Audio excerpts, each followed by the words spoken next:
Welcome sa ating munting YouTube channel. Please support my videos. Comment, like and subscribe po mga idolo. Maraming salamat po. Story present. Super Devo Uling System. Kabanata 71. Tagsibol. Nang marinig ito, nilingan ni Yezuan at ng iba pa ang kanilang mga ulo upang tingnan muli ang One-Horned Flood Dragon. Tila hinihimas nito ang katawan sa lupa. Agad namang namula si Guan Yulan na dalaga pa. Tinitigan niya ng masama si Lu Buping. Paano kung sila ay magkaroon ng contact sa pulbos sa panahon ng labanan mamaya? Hahawag kang mag-alala basta atake tayo sa malayo, okay lang yan. Tumawa si Lu Buping, pagkatapos ay lumabas at sinabing, panahon na, mga kapatid, alis na tayo. Okay, naglabas din si Ning Chuan ng mahabang espada. Ang One-Horned Flood Dragon na ito ay nangangitlog, at ito ay nalasan, kaya ito ay napakahina. Marahil ay wala na itong sapat na lakas sa pakikipaglaban. Ito ang pinakamagandang oras para pumunta sila sa field. Tiningnan ni Guan Yulan ang Flood Dragon at nakaramdam siya ng sama ng loob para dito. Gayunpaman, pagkatapos ng ilang segundo ng pag-aalinlangan, sumunod siya. Wuo! Ang Flood Dragon ay hindi makaiwas, maaari lamang nitong tanggapin ang mga pag-atake ni Yezuan at ng iba pa, ngunit ang matitigas nitong kaliskis ay direktang hamarang sa pag-atake ng apat. Hindi maganda, minamaliit natin ang depensa nito, atakehin ang tiyan. Si Lu Buping ay hindi isang tanga, alam na niya na ang kanilang mga pag-atake ay hindi magkakaroon ng malaking epekto sa Flood Dragon, ngunit sa pagkakataong ito kahit na ang langit ay tinutulungan sila, ang Flood Dragon ay nangangitlog. Bagamat matigas ang kaliskis ng One-Horned Flood Dragon, walang kaliskis ang tiyan nito, at kalahati pa lang ang nalatag ng higanteng itlog, kung aatakehin nila ang tiyan nito, tiyak na masusugatan ito ng husto. Boom! Boom! Ang mga pag-ataking ito ay nahulog sa tiyan ng Flood Dragon, mayroon ng epekto, ngunit hindi ito masyadong maganda, hindi masyadong malakas ang pinsala. Pagkatapos ng lahat, ito ay isang espiritong hayop, bagamat ito ay napakahina. Ang pisikal na lakas nito ay nahihigitan ng isang ikasampung antas na halimaw na hayop. Sa ilalim ng pagkakaiba sa antas, hindi masisira ni Yezuan at ng iba pa ang depensa nito. Gayunpaman, ang mga pag-ataking ito ay nagdulot pa rin ng matinding sakit sa Flood Dragon. Medyo matigas ang balat nito, panuurin mo kung paano ko papatayin ang anak mo. Biglang tumakbo si Ning Chuan sa gilid, at pagkatapos ay direktang nilaslas ang Flood Dragon. Sa pagkakataong ito, hindi nito inatake ang Horned Serpent Dragon, kundi ang itlog ng hindi pa isinisilang na Serpent Dragon. Hindi maganda, lumubog ang mukha ni Yezuan, gayon din si Lu Buping, ngunit hindi mapigilan ng kanilang mga sigaw si Ning Chuan. Kotsa! Ang pag-atake ay nahulog sa itlog ng Flood Dragon, nabasag ang balat ng itlog. Nagsimula itong damaloy sa isang makapal, maputik na likido, na bahagyang nakikita. Tapos na, nagulat si Yezuan, ang tapang ni Ning Chuan, talagang naglakas loob siyang salakayin ang itlog ng Flood Dragon sa harap nito, hindi ba ito nanliligaw sa kamatayan? Oo naman, sa sandaling nabasag ang kabibi, ang Horned Flood Dragon ay natigilan din. Pagkatapos, umungal ito patungo sa langit. Umalangaw-ngaw ang dagandong nito sa buong kuweba, halos mabingi silang apat. Ang Horned Flood Dragon na nanginginig pa ay biglang tumayo at iniunat ang kanyang mga kuko upang sunggaban si Ning Chuan. Gayunpaman, ito ay napakahina at ang mga paggalaw nito ay napakabagal, kaya hindi nito nagawang mahawakan si Ning Chuan. Atak sa itlog-it. Matagal nang pinagalitan ni Lu Buping si Ning Chuan sa kanyang puso. Ang One-Horned Flood Dragon na ito ay napakahina na, at gusto pa rin niya itong pukawin. Paano kung nabaliw ang One-Horned Flood Dragon? Nang matapos siyang magsalita, galit na galit silang apat na umatake sa higanteng itlog. Inipon din ni Yezuan ang lahat ng kanyang lakas at patuloy na inilabas ang pinakamalakas na exploding star arrows. Boom! Boom! Ang mga pag-ataking ito ay tinalo na ang itlog ng hindi pa isinisilang na dragon na hindi na makilala. Kasabay nito, ang tiyan ng Flood Dragon ay dumudugo na, ito ay nakakatakot tingnan. Umuungol. Ang Flood Dragon ay muling umungal sa langit, iniunat nito ang kanyang mga kuko upang umatake, ngunit hindi pa rin ito nahuhuli ang sinuman. Gayunpaman, ang bilis nito sa oras na ito ay mas mabilis kaysa dati. Hindi maganda, nagsimula itong gumaling. Sigaw ni Yezuan. Ano? Nag-react din si Lu Buping. Tila minamaliit pa rin nila ang kakayahan ng isang espiritong hayop. Sa oras na ito, wala pang kalahating minuto, nalampasan ng Flood Dragon na ito ang laso ni Lu Buping. Kung ito ay gumaling, si Yezuan at ang iba pa ay mamamatay dito. Atakihin ninyo ang tiyan, bulagin ko ito. Muling sumigaw si Yezuan, pagkatapos ay mabilis na nagsimulang kumilos, hinayla niya ang cloud-splitting bow, at isang exploding star arrow ang nabaril. Boom! Sumabog ang exploding star arrow sa eye socket ng Flood Dragon, ngunit nakapikit na ang Flood Dragon, kaya hindi ito nasaktan. Dam, Ning Chuan itong tandang baboy. Nagmura si Lu Buping, biglang naglabas ng maselang punyal mula sa kanyang mga braso, at muling umatake. Gayunpaman, ang kanyang mga pag-atake ay naging mas malakas din dahil sa pagkakaiba sa mga armas. Flood Dragon, mamatay ka para sa akin. Ang pag-atake ni Lu Buping ay biglang lumakas, sa bawat pagkakataon, maaari nitong mapaiyak sa sakit ang Flood Dragon. Iyon ay, napansin din ito ni Yezuan, ngunit hindi niya ito masyadong inisip. Sinamantala ang pagkakataong ito, agad niyang binaril ang ilang exploding star arrows. Boom! Boom! Boom! Matapos maranasan ng Flood Dragon ang huling exploding star arrow, ang malaking katawan nito ay biglang nanginig. Tumingin si Yezuan at nakitang biglang umagos ang dugo mula sa eye socket ng Flood Dragon. Tinamaan ito. Ito ay bulag sa isang mata, hanggat ang isang mata nito ay nabulag, kung gayon ang banta nito ay lubos na mababawasan. Nag-isip sandali si Yezuan, kumuha ng Spirit Recovery Pill, at pagkatapos ay nagpatuloy sa pag-atake. Para naman kay Guan Yulan at sa dalawa pa, walang humpay pa rin silang umaatake sa tiyan ng One-Horn Flood Dragon. Dahil sa panganganak, may sugat na doon, at pagkaraan ng ilang saglit na pag-atake sa kanila, ito ay naputol ng husto. Soul Chasing Slash, mamatay ka para sa akin.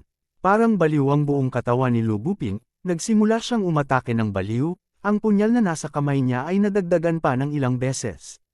May spirit weapon talaga si Senior Brother Lu. Sabay hula din ni Ning Chuan. Sa oras na ito, sa wakas ay naunawaan na niya kung bakit panatag si Elder Lu na hayaang patayin ni Lu Buping ang espiritong hayop. Nasa kanya pala itong trump card. Ang isang spirit weapon ay maaaring lubos na magpapataas ng atake ng isang martial artist, kahit na ang isang martial artist ng ikasampung yugto ng martial path ay maaaring wala nito. Ngayong taglay na ni Lu Buping itong spirit weapon dagger, ang kanyang pag-atake ay malamang na maihahambing sa isang martial artist ng 9th stage ng martial path.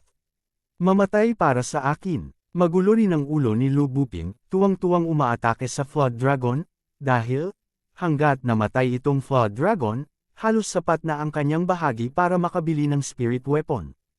O kahit dalawa sa kanila. Boom! Sa sandaling ito, biglang sumigaw si Yezuan sa alarma, dahil matagumpay niyang nabulag ang magkabilang mata ng Horn Flood Dragon. Buti na lang at saglit siyang nakalakad sa pader na bato, kung hindi ay mahirap itong gawin. Kabanata 72. Hanggat kaya niyang putulin ang One Horn Flood Dragon sa 2 piraso, tiyak na mamamatay ang One Horn Flood Dragon na ito. Hindi man ito mamamatay kaagad, tiyak na magdudugo ito hanggang mamatay. Ito ay 1 oras lamang. Agad ding tumanggo si Yezuan at itinaas ang kanyang kamay para bumaril ng ilang exploding star arrows. Ngayon ay naunawaan na rin niya na ang punyal sa kamay ni Lu Buping ay isang mahalagang sandata ng espiritu.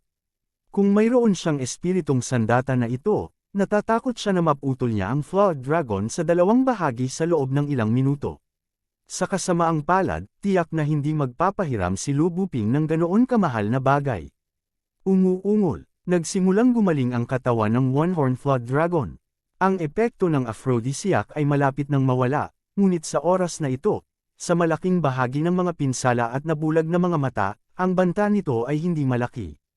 Hindi nito inaasahan na kapag ito ay nasa pinakamahina na, magkakaroon ng 4 na tao.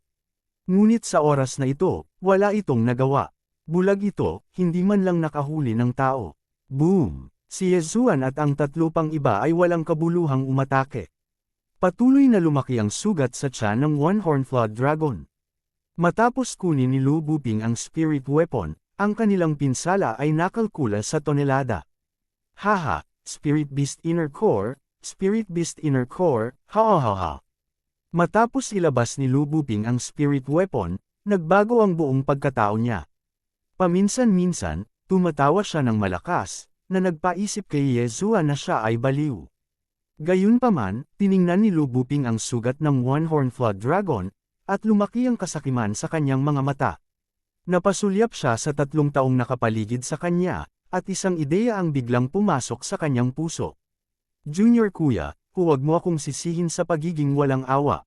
Kumislap ang mga mata ni Lu Buping, hawak ang spirit weapon dagger, bigla niyang inatake ang pinakamalapit na Ning Chuan. Isa itong ikapitong baitang martial art, Soul Chasing Slash. Ang kanyang kaharian ay orihinal na mas mataas kaysa kay Ning Chuan, at ngayon sa espiritong sandata na ito, ang kanyang lakas at bilis sa pag-atake ay tiyak na lampas sa imahinasyon ni Ning Chuan. Naramdaman ni Ning Chuan na may mali, at nang lumingon siya, may hiwa sa kanyang katawan. Hiss! Nanlaki ang mga mata ni Ning Chuan, na nagpapakita ng hindi makapaniwalang tingin.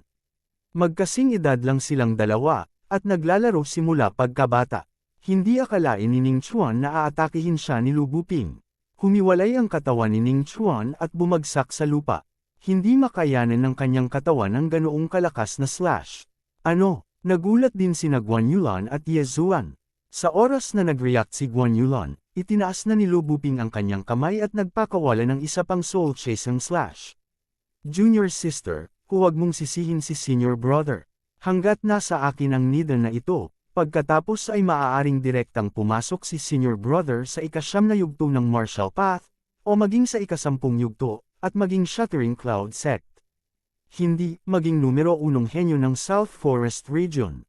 Ito ang nasa isip ni Lu Buping bago siya kumilos. Ang Soul Chasing Slash, na pinahusay ng spirit weapon, ay napakabilis. Sa isang kisap mata, nasa harap na ito ni Guan Yulan. Sumuko na rin si Guan Yulan sa paglaban. Alam niyang hindi niya maiiwasan ang pag-ataking ito. Kung hindi niya magagawa, siya ay magiging katulad ni Ning Chuan, maging isang malamig na bangkay. Gayunpaman, sa kritikal na sandali na ito, isa pang pagsabog ng enerhiya ang biglang bumangga sa Soul Chasing Slash. Boom! Nang magbanggaan ang dalawang spiritual energies, isang malakas na shockwave ang nalikha at pinalipad si Guan Yulan. Walang alinlangan, ang biglaang pag-atake na ito ay ang supernova arrow ni Ye Zuan. Damn it! Nang makita ito, nagmura si Lu Buping sa loob. Paano niya ito makakalimutan? At the same time, gulat na gulat din siya.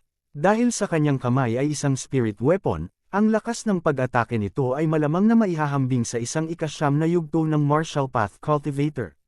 Gayunpaman, ang gayong pag-atake ay talagang natalo ni Ye Zuan. Paano ito naging posible? Senior Kuya Lo, sinasaktan mo ang sarili mong kuya. Tumingin si Ye Zuan kay Lu Buping na may ngiti na hindi ngiti. Sa simula pa lang, nahulaan na niya na maaaring mangyari ito, kaya sinadya o hindi niya sinasadyang magbukas ng distansya kasama si Lu Buping sa daan. Hindi niya inaasahan na mangyayari talaga iyon. Higit sa 1 bilyon ang halaga ng isang nidan. Gusto mong ibahagi ko ito sa iyo. Huwag mo nang isipin iyon. Junior brother, alam kong makapangyarihan ka, ngunit maaari mo bang harangan itong spirit weapon sa aking kamay? Huminto sa pag-atake si Lu Buping at malamig na tumingin kay Ye Zuan. Hindi ba ngayon ko lang na-block? Bahagyang ngumiti si Ye Zuan. Pagkatapos ay tingnan ko kung maaari mong ipagpatuloy ang pagharang nito. Biglang naglabas ng tableta si Lu Buping sa kanyang dibdib. Ang pill na ito ay ang Bursting Spirit Pill na hindi maihahambing na pamilyar kay Ye Zuan. Si Lu Buping ay orihinal na nasa tuktok ng ika-7 yugto ng martial path, na siyang kaharian na higit na nakinabang mula sa Bursting Spirit Pill. Pagkatapos uminom ng Bursting Spirit Pill, ang kanyang kaharian ay lalampas sa ika-8 yugto ng martial path. Sa oras na iyon, umaasa sa spirit weapon sa kanyang kamay, talagang hindi ito mahahadlangan ni Ye Zuan. Damn, nakalimutan ko talaga ang tungkol sa ganitong uri ng tableta. Galit na nagmura si Ye Zuan sa kanyang puso. Gayunpaman, hindi siya isang taong dapat pagtripan. Ang 100 Beasts Bloodline, ang Chasing Wind Leopard Bloodline, at ang Rank 9 Heavenly Illusion Movement Technique ay sapat na upang payagan siyang maiwasan ang pag-atake ni Lu Buping. Shoo! Isang soul-chasing slash na mas mabangis pa kaysa dati ang dumaan. Umiwas si Yezuan sa gilid, at sinira ng soul-chasing slash ang kanyang after-image. Direkta siyang pumasok sa pader na bato at nag-iwan ng 2 metrong lalim na marka dito. Hindi nang ahas si Yezuan na maging pabaya. Ang soul-chasing slash na ito ay malamang na sapat upang hatiin ang kanyang katawan sa kalahati. Minaliit pa rin kita, pero pwede mo bang i-block? Ang mga mata ni Lu Buping ay kumislap ng matinding liwanag habang ang kanyang tingin ay bumagsak kay Guan Yulan. Si Guan Yulan ay nailigtas lamang ni Yezuan, ngunit ang epekto ng pag-atake ay nasugatan din siya ng husto. Sa ngayon, siya ay napakahina, tulad ng single horn flood dragon. Hindi maganda, lumubog ang mukha ni Yezuan. Nagmamadali siyang nag-shoot ng ilang bursting star arrows. Kailangan niyang hadlangan ang pag-atake ni Lu Buping, kung hindi ay nasa panganib si Guan Yulan. Bagamat isang pangungusap lang ang sinabi ni Guan Yulan sa kanya, pareho silang nakatira sa kagubatan ng kawayan. Kung kaya niyang iligtas siya, hindi naisip ni Yezuan na iligtas siya. Boom! Boom! Boom! Ang 3 bursting star arrows ay nagawa lamang na harangan ang soul-chasing slash ni Lu Buping. Ito ang pagkakaiba sa pagitan ng high-grade mortal weapon at spirit weapon.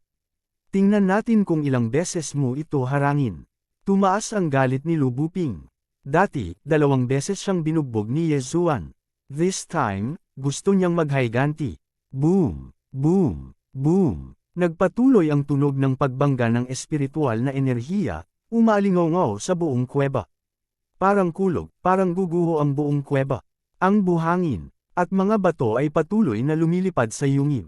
Napuno ng buhangin at alikabok ang bawat sulok, na parang may buhangin na dumaan. Sa loob ng maikling 5 segundo, na-shoot ni Yezuan ang mahigit 10 bursting star arrow. Ang espiritual na enerhiya sa kanyang katawan ay mabilis na nauubos. Sa tansya niya, hindi na siya makakatagal. Hindi maganda. Sa tansya ko, 5 bursting star arrows na lang ang kaya kong i-shot. Kapag naubos na ang spiritual energy sa katawan ko, siguradong mamamatay ako dito. Kabanata 73. Gayunpaman, hindi sulit na gumamit ng napakaraming DevR points para harapin ang maliit na pritong ito. Gayunpaman, ito ang tanging paraan. Gayunpaman, sa sandaling ito, biglang namula ang katawan ni Lu Buping.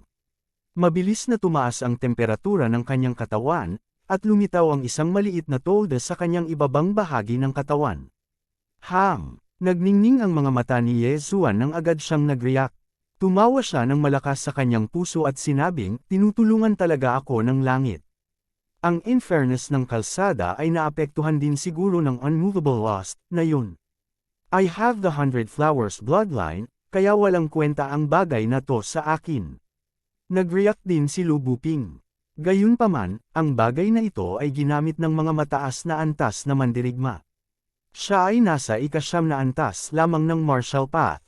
Hindi niya ito nakayanan. Agad siyang sumugod kay Yezuan na parang gutom na lobo. Dam, ako ba ang pinupuntirya mo? Scram! Panipi! Halos mamatay si Yezuan. Dali-dali niyang hinayla ang pana at binaril ang isang supernova arrow. Boom! Ang exploding star arrow ay tumama sa dibdib ni Lu Buping at agad na sumabog, na nagpalipad sa kanya. You're even wearing a treasure armor. Watch me take your spiritual weapon. Sumugod si Yezuan at sinalo ang punyal na espiritual na sandata ni Lu Buping. Ngayon, malinaw na ang kinalabasan. Pinatay mo si Ning Chuan. May testigo ako, kaya kung papatayin kita, tiyak na hindi itutuloy ng Shattering Cloud Sect ang usapin. Lu Buping, maging mabuting tao ka sa susunod mong buhay. Naisip ni Yezuan sa kanyang puso. Muli niyang inilabas ang kanyang pana. Sa pagkakataong ito, gusto niyang pasabugan ang ulo ni Lu Buping. Gayunpaman, sa sandaling ito, bigla siyang nakarinig ng kaluskos ng damo sa hangin. Anong tunog yan? Nanlamig ang puso ni Yezuan. Pakiramdam niya ay may mali. Gayunpaman, sa susunod na sandali, ang kanyang ngiti ay biglang tumigil. Ito ay malinaw na ang dagandong ng Hornflood Dragon. Bukod dito, galing ito sa isa pang labasan. Maaaring may isa pang Hornflood Dragon. 2 sila sa simula, hindi isa. Panipi, nang pumasok sa kanyang isipan ang ganoong pag-iisip, Nabigla rin si Yezuan. Dam, kung dalawa, ano pa ang silbi ng paglalaro mo? Takbo, nagdilim ang mukha ni Yezuan. Mabilis siyang tumalikod at naghanda ng umalis. Gayunpaman, sa susunod na sandali, tumigil siya sa kanyang mga track. Matapos mag-isip ng ilang sandali, nagpasya siyang isama si Guan Yulan. Mabilis niyang sinugod ang semi-conscious na si Guan Yulan at binuhat ito sa kanyang mga bisig. Tapos, tumalikod siya at tumakbo. Huwag kang aalis. Napanatili pa rin ni Lu Buping ang kaunting kamalayan at sinigawan si Yezuan. Gayunpaman, hindi na lang siya pinansin ni Yezuan at umalis. Para naman kay Lu Buping, dahil sa epekto ng immovable obscenity, sa kanyang katawan, malamang nawala pa sa kalahati ang kanyang galing sa pakikipaglaban. Gayunpaman, naririnig niya ang dagandong na nagmumula sa kabilang lagusan. Agad siyang gumapang patungo sa direksyon na iniwan ni Yezuan. Ginamit pa niya ang kanyang mga kamay, gamulong at gumagapang, naghahanda na umalis. Ngunit sa sandaling iyon, biglang umihip ang hangin, na tumapat sa kanya sa pader na bato. Ito, ang hininga ng dragon na baha na may isang sungay. Gusto pa ring tumakbo ni Lu Buping, ngunit isang lamig ang bumangon mula sa kanyang likuran. Kaagad pagkatapos, nakita niya ang isang dagwang bibig na lumitaw sa tuktok ng kanyang ulo. Tapos na, iyon ang naisip ng huling bahagi ng kamalayan ni Lu Buping.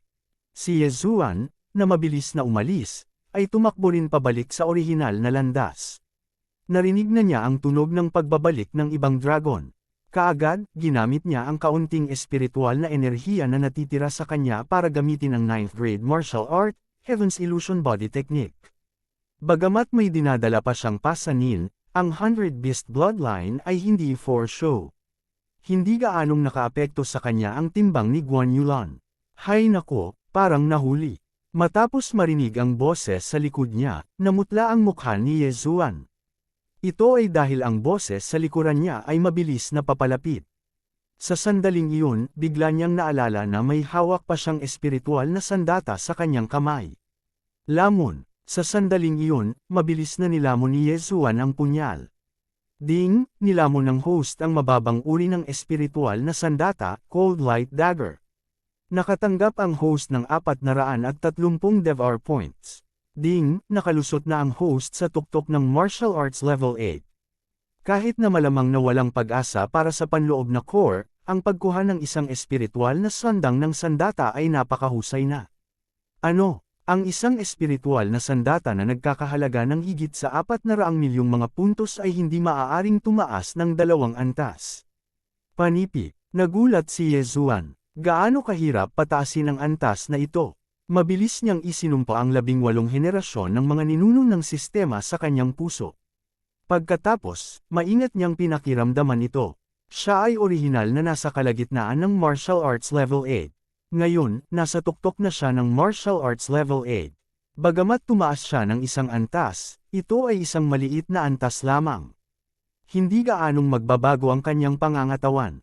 Gayunpaman, sa likod niya, may isang mabigat na halimaw na humahabol sa kanya. Kung naabutan nito, siguradong magiging pagkain siya sa tiyan nito. Damn it, ibang bloodline. Mabilis na gumawa ng desisyon si Yezuan. Pagkatapos, gumugol siya ng 50 bloodline para ipagpalit sa isang bloodline na tinatawag na Blade Fish. Ang Wind Chasing Leopard ang pinakamabilis na bloodline sa lupa. Ang Blade Fish na ito ay kapareho ng Wind Chasing Leopard, ngunit ang tahanan nito ay nasa ilalim ng tubig. Pagkatapos makipag-ugnay sa bloodline ng Blade Fish, tumakbo si Yezuan sa lugar kung saan sila dumating sa pampang. Flop! Binuhat ni Yezuan si Guan Yulan at bumulusok. Kaagad pagkatapos, lumitaw sa paligid niya ang imahe ng isang matalim na talim ng isda na naipon mula sa espiritual na enerhiya. Ang kanyang bilis ay hindi gaanong mas mabagal kaysa sa lupa. Go! Go! Si Yezuan ay natakot sa kanyang talino. Ito ay dahil hinahabol siya ng isang flood dragon. Bukod dito, ito ay isang amphibious single-horn flood dragon. Maaari nitong gamitin ang kanyang mga kuko sa paglalakad sa lupa at lumangoy sa tubig. Pagkatapos makipagpalitan ng bloodline ng Blade Fish, hindi na kailangan ni Yezuan ang Water Avoidance Pearl. Gayunpaman, napagtanto niya na nang tumalon siya sa tubig, hindi siya gumawa ng anumang ingay. Nagdulot ito ng pagpigil sa paghinga ni Guan Yulan. Damn it! Nagmura si Ye Zuan sa kanyang puso. Pagkatapos, ibinaba niya ang kanyang ulo at hinalikan ang cherry lips ni Guan Yulan. Pagkatapos, ipinasa niya kay Guan Yulan ang water avoidance pearl na kanina pa niya hawak sa bibig. I'm so nakakaawa. I actually lost my first kiss here. But fortunately, the other party is a beauty. It's not a big loss. Si Ye Zuan ay walang magawa.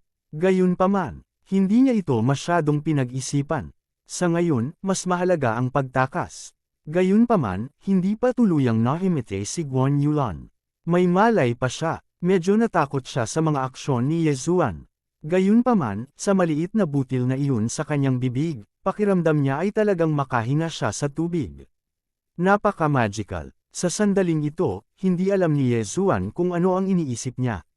Ang alam lang niya ay tumakbo para sa kanyang buhay. Pagkatapos makipag-fusion sa Bladefish bloodline, napakabilis ng kanyang bilis. Sa isang sipa ng kanyang mga binti, bumaril siya na parang rocket. Sa isang kisap mata, mabilis siyang lumabas ng kuweba at nakarating sa ilalim ng itim na lawa. Halos doon na lang. Hanggat makarating ako sa pampang, ligtas ako. Hindi ako naniniwala na iiwan mo ang nasugatang Flood Dragon. Si Ye Zuan ay patuloy na nagdarasal sa kanyang puso. Sana hindi siya lumunin sa kalahati. Kabanata 74. Huwalala, si Ye Zuan ay mabilis na tumakbo palabas ng Blackwater Lake at tumakbo patungo sa kagubatan ng hindi lumilingon. 3 segundo pagkatapos niyang umalis sa tubig, isang malaking nilalang ang tumalon mula sa tubig.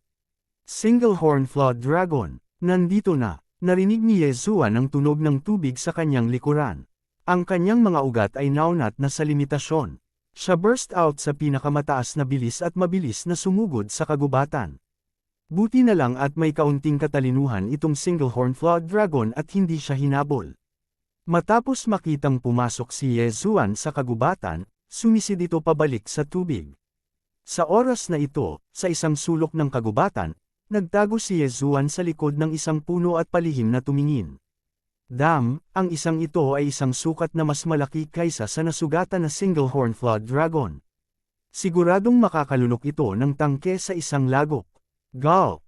Hindi napigilan ni Ye Zuan na lunukan ang kanyang laway. Siya rin ay may matagal na takot. Kung patuloy na humahabol ang Flood Dragon na ito, natatakot siya na hindi niya matakasan ang kamatayan. That scared me to death. Anong klaseng balita ang nakuha ni Lu Buping? 2 talaga ang Flood Dragons. Muntik na akong mamatay dito. Saglit na tumitig si Ye Zuan sa lawa at pagkatapos ay gumaan ang pakiramdam. Tila nagpunta ang Single-horn Flood Dragon na ito para hanapin ang nasugatan na Flood Dragon. Kung tungkol kay Lu Buping, malamang ay patay na rin siya. Pagkatapos ng lahat, ang Flood Dragon na ito ay dumating mula sa ibang kuweba. Sa kabutihang palad, sa pagkakataong ito ay isang takot lamang ngunit hindi isang tunay na panganib. 4 ang bloodline niya sa katawan, kung hindi, baka dito na talaga siya namatay. Si Ning Chuan ay patay na, si Lu Buping ay nilamon din ng Flood Dragon. Ngayon, si Ye Zuan at Guan Yulan na lang ang natitira. Nang umalis sila sa sekta, tiyak na maraming tao ang nakasaksi nito. Kung nawawala si Lu Pingping, paghihinalaan siya ng Shattering Cloud Sect. Gayunpaman, kung mayroong isang saksi, ito ay hindi masyadong masama. Oy, Guan Yulan, okay ka lang. Nakahinga ng maluwag si Ye Zuan at saka yumuko para magtanong. Gayunpaman, sa susunod na sandali, ang kanyang ekspresyon ay biglang nag-freeze. Nakita niyang namumula at mainit ang buong katawan ni Guan Yulan. Ito ay malinaw na dahil siya ay tinamaan ng hindi mababagong kahalayan. Siguradong dahil nakuha ko ito noong nakikipag-away ako kay Lu Buping. Mayroon akong 100 flower bloodline, kaya walang silbi ang bagay na ito sa akin. Nagmamadaling hinanap ni Ye Zuan ang devouring system upang makita kung mayroong anumang bagay na makakawala sa epekto ng unmovable obscenity. Gayunpaman, sa sandaling ito, ang matinding nasugatan na si Guan Yulan ay biglang umungol. Pagkatapos, damaykit ang buong katawan niya. Kay Ye Zuan, ang kanyang 2 basang mapupulang labi ay direktang damaykit sa bibig ni Ye Zuan. Malalim pa rin ang iniisip ni Ye Zuan nang bigla siyang tambangan. Natigilan siya. Ayo, holy she asterisk T. Kinakalabit pa ako ng babaeng ito. Naramdaman ni Yezuan na may mali sa kanyang pandiya at nanginginig ang kanyang puso. Sa sandaling ito, nagdadalawang isip din siya sa kanyang puso. Sa sandaling ito, may dalawang landas sa harap niya. Una, maaari siyang sumabay sa Agos at gawin ang Guanyulan, na nagtatapos sa kanyang pagkabirhen sa napakaraming taon. Pagkatapos noon, maaari niyang gamitin ang dahilan na siya ay dinapuan din ng di mababagong kahalayan. Dalawa, pagtiyagaan at pagalingin si Hyulan. Dam, naiinitin ako. Mabilis na nag-isip si Yezuan sa kanyang puso at pagkatapos ay gumawa ng desisyon. Siya ay isang matuwid na tao, paano niya sasamantalahin ang iba kung sila ay nasa panganib? Kung mapipigilan ako ng 100 flower bloodline na maapektuhan, baka mabisa rin ang dugo ko. Sa pag-iisip nito, pinutol ni Yezuan ang kanyang palso at pagkatapos ay itinulak si Guanyulan, na nawalan na ng kontrol sa sarili. Gayunpaman, nang itinulak niya siya palayo, muling sinuntok siya ni Guanyulan. Dam! Nagmura si Yezuan sa kanyang puso. Direkta niyang itinutok ang kanyang palso sa kanyang bibig at sinipsip ng malakas. Gaya ng inaasahan, muli siyang sinunggaban ni Guanyulan. Sa pagkakataong ito, direktang ipinasa ni Yezuan ang kanyang dugo sa bibig ni Guanyulan sa pamamagitan ng kanyang bibig. Pagkatapos, nilunok ito ni Guanyulan. Si Yezuan ay mayroong 100 flower bloodline sa kanyang katawan, na naging dahilan ng kanyang imyon sa lahat ng uri ng lason. Matapos lumunin ni Guanyulan ang kanyang dugo ay agad itong nagkabisa. Malinaw na naramdaman ni Yezuan na ang temperatura ng katawan ni Guanyulan ay bumababa at nagsisimula ng gumaling. Damyu, nang makita ito, itinulak ni Yezuan si Guanyulan. Hinampas ni Guanyulan ang puno sa likod niya at unti-unting namulat. Gayunpaman, ang hindi inaasahan ni Yezuan ay ang unang ginawa ni Guanyulan matapos mawala ang epekto ng lason sa kanyang katawan ay ang abutin at tadterin ang ulo ni Yezuan. Pervert, go to hell. Dam, pinakamalasan talaga ang puso ng babae. I saved you so many times, but you want to kill me the moment you wake up. Inabot ni Yezuan ang kanyang kamay at ikinandado ang kamay ni Guanyulan habang sinisigawan niya. Ikaw ay isang babaeng may lason na puso. Ganito ba ang pakikitungo mo sa iyong tagapagligtas? Pumunta ka sa impyerno. Namula ang mukha ni Guanyulan. Itinaas niya ang kanyang paa at sinipa si Yezuan, ngunit siya ay malubhang nasugatan. Kahit na siya ay nasa kanyang pinakamataas na kalagayan, wala siyang magagawa sa kanya sa ganoong kalapit na distansya. Sa makatuwid, madali siyang nahuli ni Yezuan. Pervert, bitawan mo ako. Sigaw ni Guanyulan. Sigurado ka ba? O sinasabi mo na wala kang malay pagkatapos mong lason? Tanong ni Yezuan. Pervert, bitawan mo ako. Naipit si Guanyulan sa ilalim ng katawan ni Yezuan. Hindi maayos ang paghinga niya. Siya ay malubhang nasugatan, at ngayon ay mas malala pa ang kanyang mga sugat. Sumimangot si Yezuan, mukhang wala ka na talagang maalala. Tinambangan ka ni Lubuping, at hinaranggan ko ang nakamamatay na suntok para sa iyo. Pagkatapos, binuhat kita palabas ng tubig. Pero nalasan ka na ng unchangeable lascivious ni Lubuping. Tinulungan kitang alisin iyon dahil sa kabaitan ng puso ko. Kung talagang gusto kong gawin mo ang anumang bagay, sa halip ay tutulungan kita, ang lason. Nang marinig ang mga salita ni Yezuan, natigilan si Guanyulan. Actually, medyo may malay pa siya bago siya lumabas sa tubig. Gayunpaman, ang nangyari pagkatapos noon ay medyo malabo. Nang magising siya, natagpuan niya ang kanyang sarili sa matalik na pakikipag-ugnayan kay Yezuan. Bitawan mo muna ako, muling sabi ni Guanyulan, ngunit ang kanyang tono ay malinaw na hindi kasing lakas ng dati. Sige, kung maglakas loob kang hawakan ako muli, itatapon kita pabalik sa Blackwater Lake at hayaang lumunin ka ng dragon na iyon. Malamig na bamantong hininga si Yezuan, pagkatapos ay dahan-daang bumangon. Sa ganoong kalayuan, mayroon siyang 100 paraan upang mahuli si Guanyulan. Sa makatuwid, si Guanyulan ay hindi isang banta sa kanya. Nang makitang umatras ng ilang hakbang si Yezuan, mabilis na bumangon si Guanyulan sa lupa at inayos ang kanyang basang damit. Bagamat maayos na siya ngayon, idiniin pa rin siya ni Yezuan sa ilalim ng kanyang katawan. Parehong basa ang suot nilang damit dahilan para maramdaman niya ng malapitan ng panlalaking amoy ng isang lalaki. Kaya naman namumula pa rin ang maliit niyang mukha. Bakit hindi ka nalisan? Nagtatakang tanong ni Guan Yulan. Ginamit ni Yezuan ang kanyang espiritual na enerhiya upang matuyo ang kanyang damit. Pagkatapos ay itinaas ang kanyang kaliwang palso, kumain ako ng isang uri ng makalangit na kayamanan, kaya imyon ako sa lason. Naalis mo lang ang lason dahil nainom mo ang aking dugo. Dugo, Kabanata 75. Ngunit nang maalala ni Guan Yulan ang huling eksena, hindi niya maiwasang gustuhin na punitin si Yezuan. Napakalakas ni Yezuan na kaya niyang pigilan siya, ngunit hindi ginawa ni Yezuan. Halatang sinasamantala niya siya. Sa oras na ito, biglang sinabi ni Yezuan, "Hoy, parang gusto mo akong patayin. Masyado kang malupit. Iniligtas kita, pero hindi ka man lang nagpasalamat. Kung alam ko lang, iniwan na kita sa kuweba para mamatay kasama si Lu Buping." Nang banggitin si Lu Buping, ang mga mata ni Guan Yulan ay napuno ng layuning pumatay. Si Lu Buping ay apo ng isa sa mga elder ng Shattering Cloud Sect. Si Guan Yulan ay pumasok din sa Shattering Cloud Sect noong bata pa siya.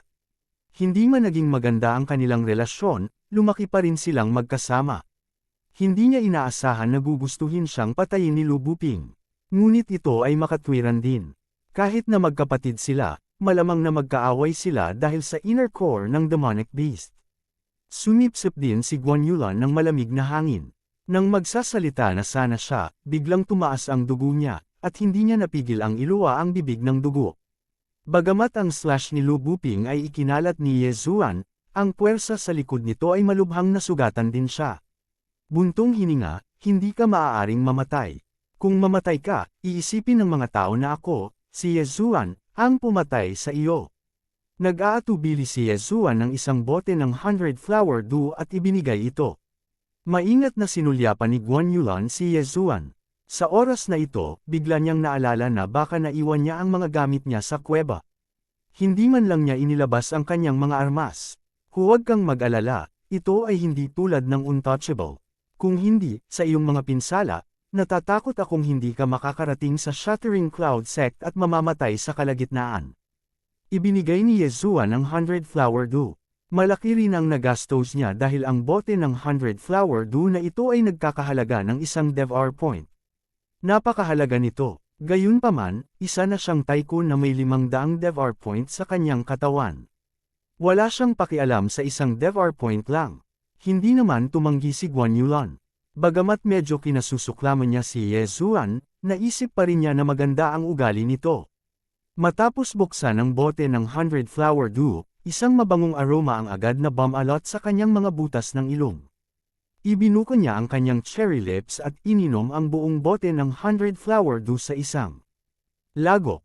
Di nagtagal, ang 100 flower dew ay naging mainit na aura na nagpalusog at nagayos ng kanyang mga laman loob. Nagulat si Guan Yulan dahil ang epekto ng 100 flower dew ay lampas sa kanyang imahinasyon. Sa ilang paghinga lang, nawala ang sakit sa katawan niya at halos gumaling na ang mga sugat niya.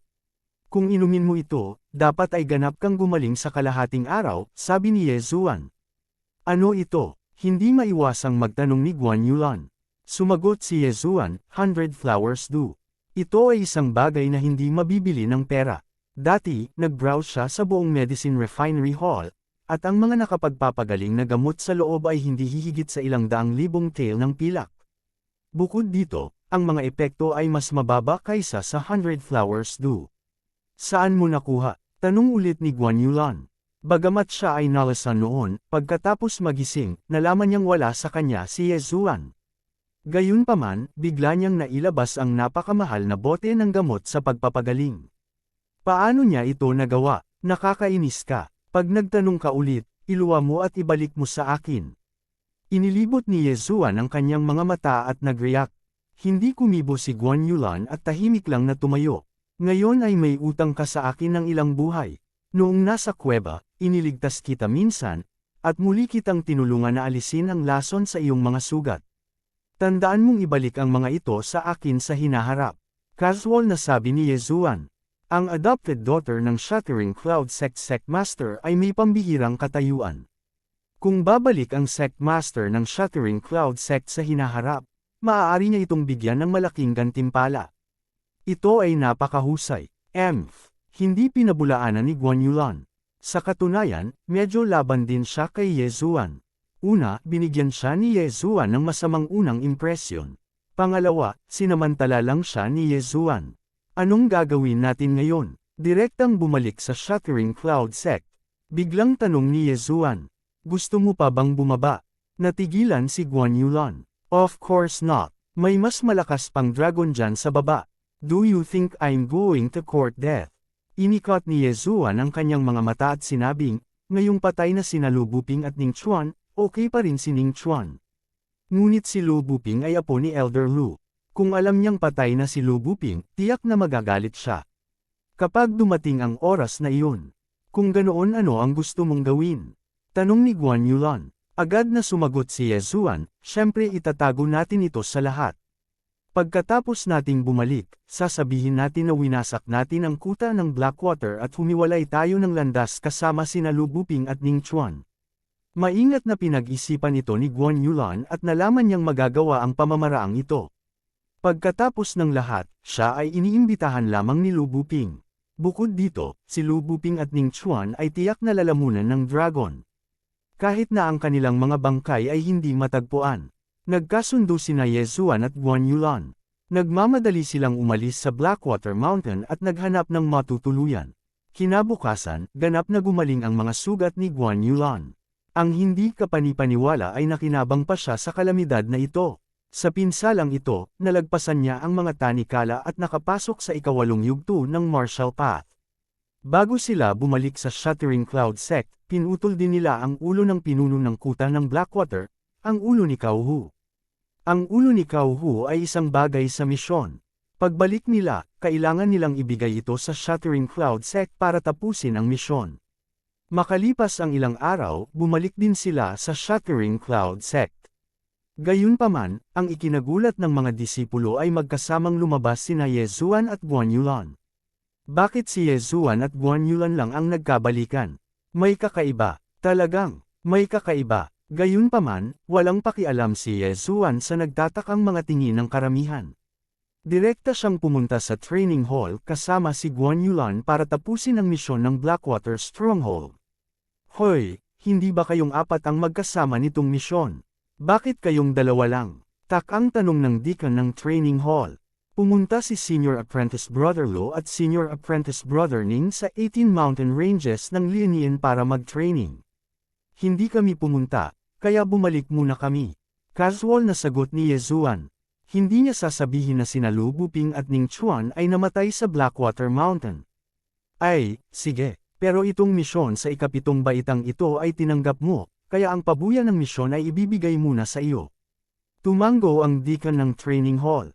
Inihambing niya ang ulo ni Cao Hu sa larawan, pagkatapos ay kumuha ng 6 na token na may tig 100 puntos. Inalis ni Ye Zuan ang 6 na token at bumalik sa kagubatan ng kawayan kasama si Guan Yulan. Kunin mo, tayong dalawa lang ngayon, so 50-50 na. Kapag may nagtanong, huwag mong hayaang mad-ulash. Panipi, pagkatapos bumalik sa kagubatan ng kawayan, si Ye Zuan ay naghagis ng 3 token at pinaalalahanan siya ng sabay. Gayunpaman, pagkatapos matanggap ni Guan Yulan ang mga token, talagang ibinalik niya ang mga ito. Anong ginagawa mo? Don't tell me sa tingin mo kaya mong ibalik ang 3 pabor sa 300 puntos lang. Kunin mo, kunin mo. Panipi, ibinalik ni Ye Zuan ang mga token at direktang bumalik sa kanyang patio. Kabanata 76. Ang paglalakbay na ito sa Blackwater Mountain ay nakakatakot ngunit hindi mapanganib. Bukod dito, sagana ang ani. Una ay si Guan Yulan. Nagkaroon siya ng blessing in disguise at nakapasok sa 8th realm of the Martial Path. Ang may pinakamalaking ani ay natural na si Ye Zuan. Kinain niya ang isang mababang uri ng espiritual na sandata at direktang tumawid sa tuktok ng 8th realm ng Martial Path. Nakakuha din siya ng higit sa 400 puntos ng paglamon. Sa oras na ito, 500 puntos na lang ang natitira sa kanya. Ayo, how black-hearted! Ang cheapest mid-grade bloodline is 8,000 points. This is 500 million silver and 5 million gold. Sa bahay, dumudugo ang puso ni Ye Zuan. Ang pinakamurang mid-grade na bloodline ay ang pangalawang baitang ng Wind Chasing Leopard bloodline. Nagkakahalaga ito ng 1,000 puntos ng paglamon. Mukhang hindi na niya ito mapapalitan sa maikling panahon. Pero overall, medyo kontento na siya dahil medyo malayo na siya sa muling paglusot. Kung tutuusin, nakalamon na siya ng espiritual na sandata noon. Siguro kung bumalik na si Master, I'll give him a surprise. Baka matutuwa siya at bigyan ako ng 100 milyon. Napangisi si Yezuan sa kanyang puso. Ang punong disipulo ng Shattering Cloud Sect, si Zongyang, ay pumasok sa gitna ng 8th Realm of the Martial Path sa edad na 18. 15 taong gulang pa lamang si Yezuan at nasa tuktok na ng 8th Realm of the Martial Path. Pagkaraan ng ilang sandali, malamang na maabot niya ang 9th Realm ng Martial Path. Kung ikakalat ang balitang ito, tiyak na magdadala ito ng kaluwalhatian sa Shattering Cloud Sect. Umalis si Yezuan sa kanyang bahay at pagkatapos ay naglakad patungo sa patio ni Zhou Kang. Bago pa man siya makarating sa pinto ay may isang matandang boses ang nagmula sa loob. Pumasok ka na, nagulat si Yezuan. Gaya ng inaasahan sa pinakamalakas na tao sa Shattering Cloud Sect, naririnig pa niya ang ganoong bagay. Pumasok siya at nakita si Zhou Kang na nakaupo sa looban at umiinom ng tsaa. Yezuan, nabalitaan kong lumabas ka kasama si Lu Buping at ang iba pa para magmisyon. Kumusta? Tumingin si Zhou Kang kay Yezuan at dahan-daang sinabi, na kumpleto ito ng maayos. Kasabay nito, nakakuha din ako ng hindi kilalang tableta. Ngayon, nakalusot na ako sa tuktok ng 8th Realm ng Martial Path. Magalang na itinago ni Yezuan ang kanyang mga kamao at sinabi. Ano? Bago niya matapos ang kanyang mga salita, agad na tumayo si Zhou Kang at bumulalas, peak of the 8th Realm of the Martial Path. Oo, nasira ko na. Tumango si Yezuan at pagkatapos ay pinakawala ng espiritual na enerhiya na sadyang pinigilan niya. Naramdaman ito ni Zhou Kang at sigurado, ito ang rurok ng ika-8 yugto ng Martial Path. Bukod dito, ito ay napakasiksik. Malamang na hindi ito malayo sa ika-9 na yugto ng Martial Path. Henyo ka talaga. Sa loob lang ng ilang araw, naabot mo na talaga ang rurok ng ika-8 yugto ng Martial Path. Nakikita na ng iyong kakayahan si Zongyang. Talagang tinutulungan ako ng langit. Pero, haha, ikaw na ngayon ang punong disipulo ng Shattering Cloud Sect. Sa kalahating buwan, magkakaroon ng kompetisyon sa pagitan ng Shattering Cloud Sect at Shattering Sky Sect. Pagdating ng panahon, tiyak na tutulungan mo ang Shattering Cloud Sect na ilabas ang galit natin. Hanggat matutulungan mo ang Shattering Cloud Sect na manalo, bibigyan kita ng 30,000 points. Tuldok, napagtanto ni Zhou Kang na muntik na niyang ibulalas ito at nagmamadaling inilihis ang atensyon ni Yezuan. Hindi niya ito sinasadya. Tuldok, 30,000 points. Nagliwanag ang mga mata ni Yezuan. Hindi yun maliit na halaga. Sa oras na ito, bigla siyang naisip ng isang problema at nagtanong, Guro, ang numero 1 panloob na disipulo, si Senior Brother Zongyang, ay hindi pa bumabalik. Hindi ko pa siya hinahamon. Tama, hindi ko alam kung kailan babalik si Zongyang. Nagmamadaling tumango si Zhou Kang, ngunit idinagdag niya sa kanyang puso, hindi na babalik si Zongyang. Walang pakialam si Yezuan sa numero 1 posisyon sa loob ng disipulo. Gusto lang niyang ipaalam sa lahat na siya ang pinakamalakas na disipulo sa Shattered Cloud Sect. O tama, Guro, ano ang kompetisyon sa pagitan ng dalawang sekta? Nagtataka na tanong ni Yezuan. Bigla niyang naalala na ang Young Master ng Million Gold City, si Zhang Ziang, ay nagsabi na siya ay maghihiganti sa kompetisyon sa pagitan ng dalawang sekta. Ipinaliwanag ni Zhou Kang, ang kompetisyon sa pagitan ng dalawang sekta ay isang kompetisyon sa pagitan ng Shattered Cloud Sect at Heaven Krakang Sect. Nangyayari ito isang beses bawat 2 taon. Kasabay nito, mayroon din kaming ilang mga taya. Basta manalo tayo, makukuha natin ang taya ng kabilang sekta. Gayunpaman, 5 sunod-sunod na natalo ang aking Shattered Cloud Sect. Panipi, mga taya. Nang marinig ito, muling nagliwanag ang mga mata ni Yezuan. Ang pinakakulang sa kanya ngayon ay pera. Mas malakas ang Heaven Krakang Sect kaysa sa Shattered Cloud Sect ko. Marami rin silang henyo. Naabot daw ng isa sa kanila ang rurok ng 8th Realm sa edad na 18. Hindi ko alam kung nakalusot siya sa 9th Realm kamakailan. Mabagal na sabi ni Zhou Kang. The peak of the 8th Realm. Sa paningin ko, kaya ko siyang talunin sa 3 round. Si Yezuan ay nakaramdam ng panghahamak sa kanyang puso. Sa lakas niya ngayon, hindi niya akalain na may kalaban pala sa iisang kaharian. Yezuan, sa kompetisyong ito sa pagitan ng dalawang sekta, mas mabuting huwag mo akong ipahiya. Tumingin si Zhou Kang kay Yezuan ng may kasiyahan, isang kakaibang liwanag ang kumikislap sa kanyang mga mata. Oo, guro, mataimtim na tumanggaw si Yezuan. Pagkatapos, sinabi niya, guro, malapit nang malagpasan ng iyong disipulo ang bottleneck. Hindi ba dapat? Haha, naiintindihan ko kung ano ang ibig mong sabihin. Gayunpaman, nasira ka lang, kaya dapat mong pagsamahin ang iyong paglilinang. Ang pagmamadali ay gumagawa ng basura. Huwag hayaan ang kompetisyon sa pagitan ng dalawang sekta na makaapekto sa iyong paglilinang sa hinaharap. Hinaplos ni Zhou Kang ang kanyang balbas at tumawa. Mukhang hindi ko nakakayanin. Si Yezuan ay labis na naguguluhan. Nag-aalangan siya kung sasabihin niya kay Zhou Kang ang sekreto. Kung gagawin niya, tiyak na tutulungan siya ni Zhou Kang at durugan ang Heaven Crack ang sect.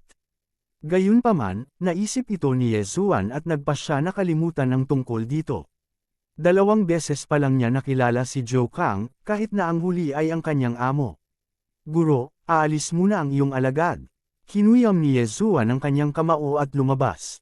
Gayunpaman, pagkaalis niya, tumingin si Zhou Kang sa pintuan ng courtyard at bumulong, hindi ko akalain na ang batang ito ay mas talentado kaysa kay Zongyang.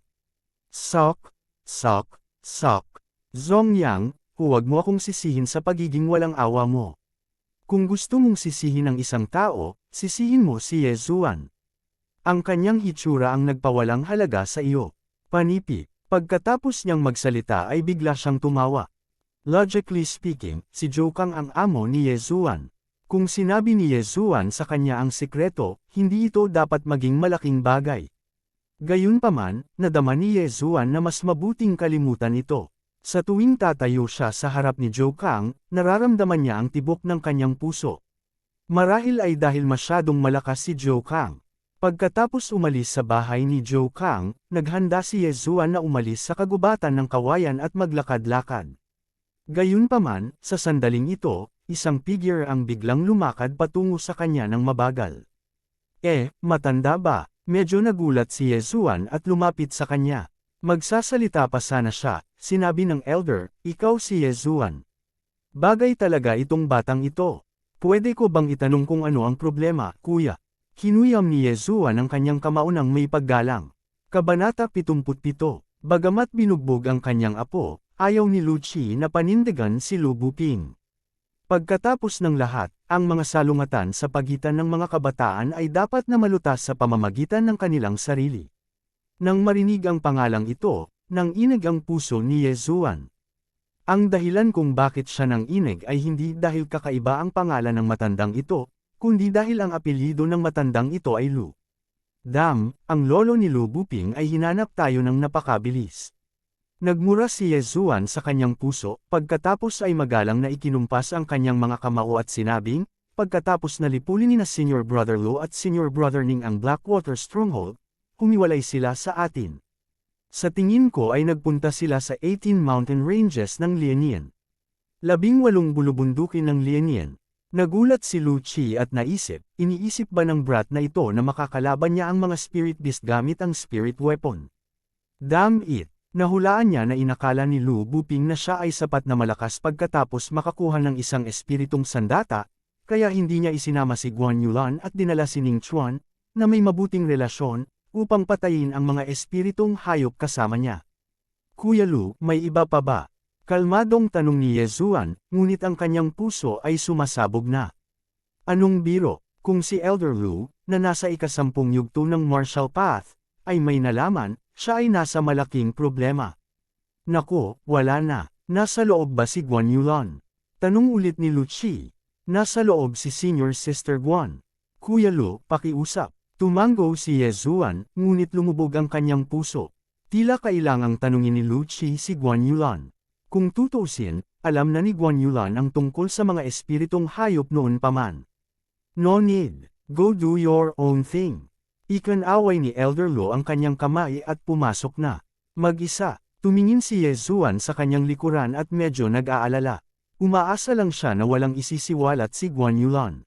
Walang magawa, kaya lang niyang lumabas para mamasyal. Pagbalik niya, nagkataon lang na lumabas si Elder Lu sa kagubatan ng kawayan. Pagtingin sa ekspresyon niya, natatakot ako na hindi ganoon kadali. Nang inag ang puso ni Yezuan. Nagmamadali siyang pumasok sa kagubatan ng kawayan at naglakad patungo sa tirahan ni Guan Yulan. Si Guan Yulan ay nakaupo sa labas ng kanyang silid. Hindi masyadong maganda ang itsura ni Elder Lu nang umalis siya. Hindi mo naman na-expose ang sarili mo, di ba? Mabilis na lumapit si Yezuan at nagtanong. Sinulyapan siya ni Guan Yulan at sinabing, hindi. Kung gayon bakit parang nasusunog si Elder Lu? Naalala ni Yezuan ang paraan ng paglalakad ni Elder Lu palabas ng kagubatan ng kawayan sa 3 hakbang. Halata namang na-stimulate siya. Nag-iisip din si Yezuan kung hindi ba niya dapat iligtas si Guan Yulan noon. Bigla niyang naisip na kung siya lang ang nakaligtas sa araw na iyon, hindi ito magiging imposible. Sinabi lang ni Lu Buping ang balita kina Ning Chuan at Guan Yulan. Kung pinaalis siya ng 3 pagkatapos niyang patagin ang Blackwater Stronghold, pagkatapos ay pumunta para patayin ang mga spirit beast mismo, hindi ito masamang dahilan. Kailangan lang niyang magpanggap na wala siyang alam. Gayunpaman, nailigtas na niya ito, kaya nananatili lamang siyang kalmado. Sinabi ko lang sa kanya na si Senior Apprentice Brother Luo ang pumunta para patayin ang spirit beast mismo, mahinahong sagot ni Guan Yulan. Kung ganoon, aalis muna ako, sabi ni Yezuan at tumalikod para umalis.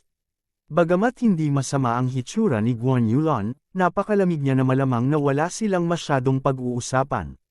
Gayunpaman, sa kanyang pagtataka, sa kanyang pagtalikod, ibinuko ni Guan Yulan ang kanyang bibig at sinabing, "Teka. Ano?" Lumingon si Yezuan at nagtanong. "May itatanong ako sa iyo," sabi ni Guan Yulan habang ang kanyang tingin ay bumagsak sa harapan. Sinenyasan niya si Yezuan na maupo. Ano kayang problema? Labis na nagulat si Yezuan, ngunit umupo pa rin siya sa harap niya. Nagkatinginan silang dalawa. Pagkatapos ng ilang segundong katahimikan, sa wakas ay ibinuka ni Guan Yulan ang kanyang bibig at nagtanong, "Sa iyong lakas, madali mo sana akong nasupil noong araw na iyon. Bakit mo?" Hindi niya natapos ang kanyang pangungusap. Alam niya na dapat ay naiintindihan ni Yezuan. Bagamat hindi mataas ang IQ ni Yezuan, hindi siya tanga. Nag-react siya at nagulat na sinabi, "Don't tell me you think na sinasadya kitang sinamantala. Niloloko mo ba ako?" 2 segundo lang ang tinagal. Pagkatapos kitang itulak palayo, sinunggaban mo ako at hinalikan. Sa kalagitnaan ng kanyang sentensya, naramdaman ni Yezuan ang isang malamig na mamamatay tao na aura na nagmumula kay Guan Yulan. F***, di ba 3 beses lang tayong naghalikan? Ikaw ang nag-initiate, ako pa ang pinagsamantalahan. Nagmura si Yezuan sa kanyang puso. Naalala niya na noong nawala ng kontrol si Guan Yulan, hindi lang siya hinalikan nito, kundi hinawakan din siya ng mga kamay nito. Hindi nilayon ni Guan Yulan na magtagal pa sa paksang ito. Bagamat nasa kakaibang kalagayan siya noong mga oras na iyon, may naramdaman pa rin siya. Ito ay isang napaka-kakaibang pakiramdam. Ito ang unang pagkakataon sa buhay niya na naramdaman niya iyon. Sandaling natahimik ang dalawa. Pagkatapos, ibinuka ni Guan Yulan ang kanyang bibig at sinabing, "Salamat." Ano? Naghinala si Yezuan na nagkamali siya ng narinig.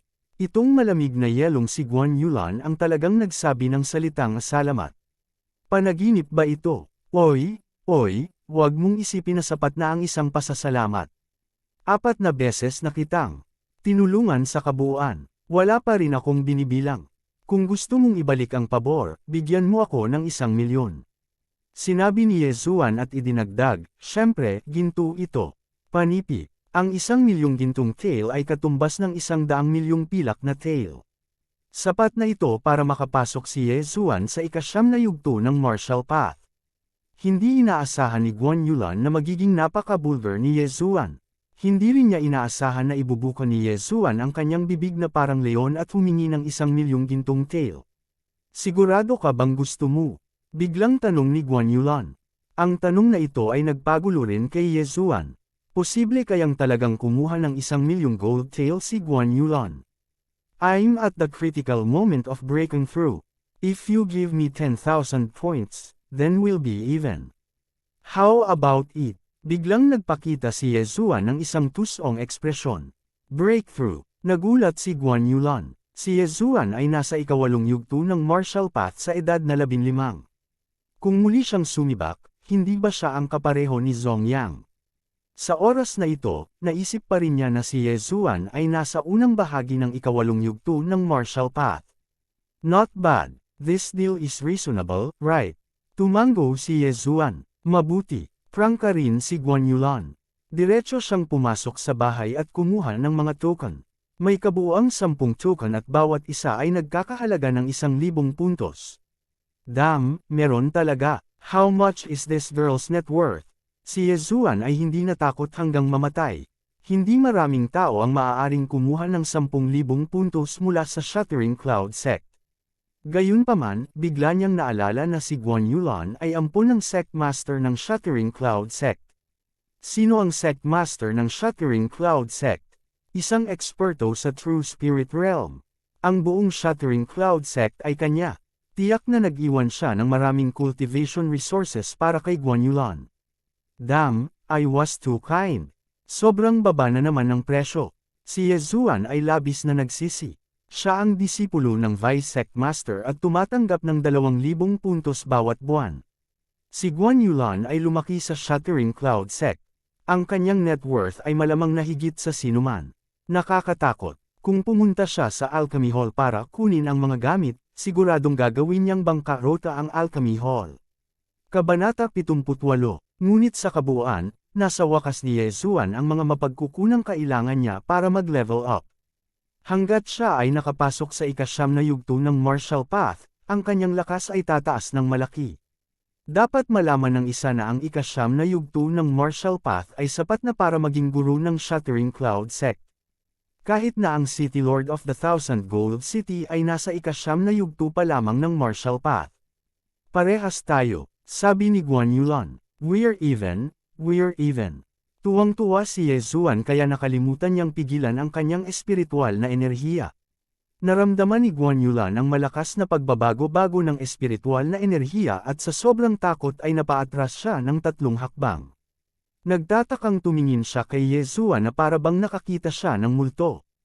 Ano, makakalusot ka, pero hindi ko kaya. Dumaan ako sa 2 yugto ng sabay-sabay. Nagseselos ka ba? Biglang nagpakita si Yezuan ng isang kahabag-habag na aura. Hindi pa nabalitaan ni Guan Yulan na may pumapasok sa 2 yugto ng sabay-sabay. Gayunpaman, alam din niya na ang Heavenly Dao ay hindi mahuhulaan at lahat ay posible. Iba ako sayo, ngumuso si Guan Yulan at walang pakialam. Iba, agad namang nag-react si Yezuan. Sa mata ng iba, siya ay nakalusot sa pamamagitan ng pagkain ng mga tabletas habang si Guan Yulan naman ay nag-iisa.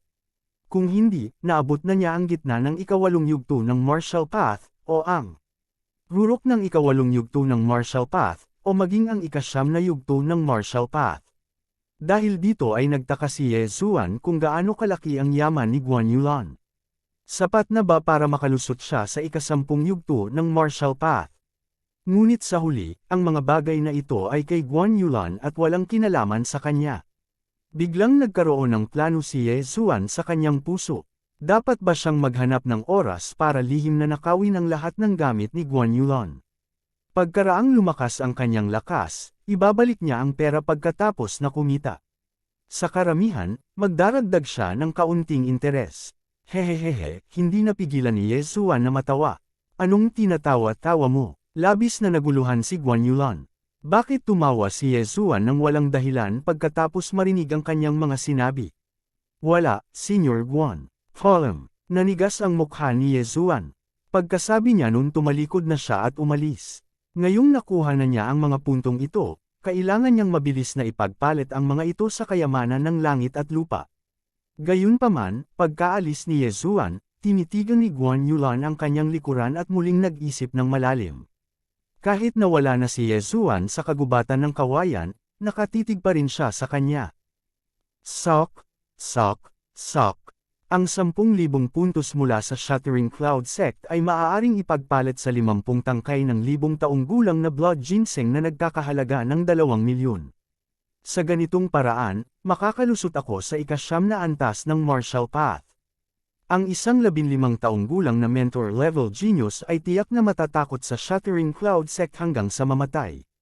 Napaisip si Ye Zuan habang dumiretso siya sa Alchemy Hall. Gayunpaman, wala nang stock ang Alchemy Hall. Wala siyang choice kundi pumili ng iba. Hindi pinili ni Ye Zuan na kainin ang bagay na ito, na nagkakahalaga ng humigit kumulang 100 milyong tael ng pilak. Sa halip, inimbak niya ito sa kanyang DevR space. Sa isang pag-iisip lamang, maaari niyang agad na lumunin ang anumang bagay sa DevR space. Sa ganitong paraan, maaari siyang direktang makapasok sa ikasyam na yugto ng Marshall Path. Hindi niya alam kung bakit, ngunit naramdaman niyang kailangan niyang itago ang kanyang lakas. Hindi maganda na laging ibunyag ang kanyang lakas. Sumunod ay ang kompetisyon sa pagitan ng Shattering Cloud Sect at ng Shattering Sky Sect. Naramdaman niya na ang kanyang pinakamataas na ikawalong antas ng Marshall Path, kasama ang 100 Beasts Bloodline at ang Windseeking Leopard Bloodline, ay sapat na upang walisin ang Shattering Sky Sect. Mabilis na lumipas ang kalahating buwang ito. Sa kalahating buwang ito, nagplano rin si Ye Zuan ng landas para sa kanyang sarili upang lumaki. Ang lakas ay kayang talunin ang lahat ng taktika. Lakas at bilis ang mga landas na kanyang tinatahak. Dumiretso siya sa Shattering Cloud Sect at kumuha ng kopya ng Rank 9 Martial Technique. Pagkatapos, inimbak niya ito sa DevR system. Kung may pangangailangan sa hinaharap, maaari lang niyang gamitin ang DevR points para matutunan ito. Ngayon ang araw ng kompetisyon sa pagitan ng Shattering Cloud Sect at Shattering Sky Sect. Mamaya, ang koponan ng Shattering Cloud Sect ay pupunta sa Shattering Cloud Sect. Dahil 5 sunod-sunod na natalo ang Shattering Cloud Sect, ang venue ng kompetisyon ay ang sekta na natalo sa nakaraang kompetisyon. Junior Brother Ye, lumabas ka dali. Nandito na ang team ng Shattering Sky Sect. Kailangan na nating pumunta at salubungin sila. Nasa looban pa lang niya si Ye Zuan na nag-aaral ng martial arts nang may dumating na boses mula sa labas ng courtyard. Ito ang pangalawa sa panloob na sekta, si Wu Yuan. Hurriek.